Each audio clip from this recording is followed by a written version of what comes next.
السلام علیکم ناظرین، آج میرے ساتھ میرے دفتر میں ایک ایسی بہن موجود ہیں جن کے بھائی جو ان کا واحد سہارا تھے وہ بہتر روزگار کے لیے باہر گئے ڈنکی لگا کے، تو آج تک واپس نہ آئے، 2 سال ہو چکے ہیں۔ تو انہوں نے کچھ قرض وغیرہ بھی لیا تھا باہر جانے کے لیے، اب جن کا انہوں نے قرض دینا تھا انہوں نے ان کا جینا حرام کیا ہوا ہے۔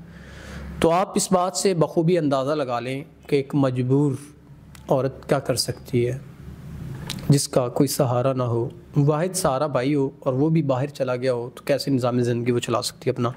آئیے ان سے جانتے ہیں۔ السلام علیکم۔ وعلیکم السلام۔ اچھا بہن، آپ مجھے بتائیں کیا معاملات ہیں جن کی وجہ سے آپ پریشان ہیں؟ جیسا کہ میں آپ کو بتا چکی ہوں کہ میرے بھائی اس ملک سے باہر چلے گئے ہیں، وہ ڈنکی کے ذریعے گئے ہیں، یہاں سے کافی سارا قرض لیا تھا، 2 سال پہلے گئے ہیں، آج تک کوئی رابطہ نہیں آیا۔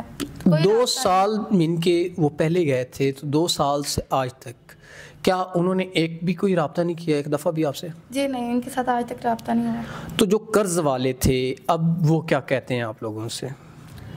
انہوں نے مجھے بہت زیادہ تنگ کیا ہوا ہے، غلط باتیں کرتے ہیں، بہت زیادہ تنگ کیا ہوا ہے اور کہتے ہیں کہ ہمارا قرض واپس دو۔ میں کیسے واپس کر سکتی ہوں ان کو؟ تو اب آپ کا کوئی سہارا نہیں، کوئی رشتہ دار نہیں آپ کے؟ جی نہیں۔ ان کے ناظرین رشتہ دار بھی نہیں ہیں، اور آپ اس بات سے اندازہ لگائیں کہ کس قدر یہ پریشان اور مشکل زندگی گزاری ہیں، جبکہ ان کا کوئی آگے پیچھے نہیں ہے۔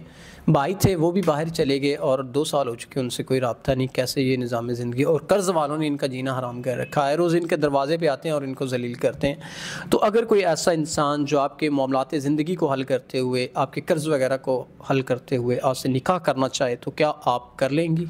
جی اگر کوئی مجھے تحفظ دے، عزت کے ساتھ رکھے اور یہ سارا معاملہ کلیئر کرے تو میں تیار ہوں۔ ناظرین، اگر کوئی ان کو تحفظ دے سکتا ہے، ان کے تمام تر معاملات زندگی کو حل کر سکتا ہے، جو کہ ان کے بھائی کے حوالے سے وجہ سے ان پہ قرض تھا، اگر کوئی ادا کر سکتا ہے تو یہ ضرور ان سے نکاح کریں گی۔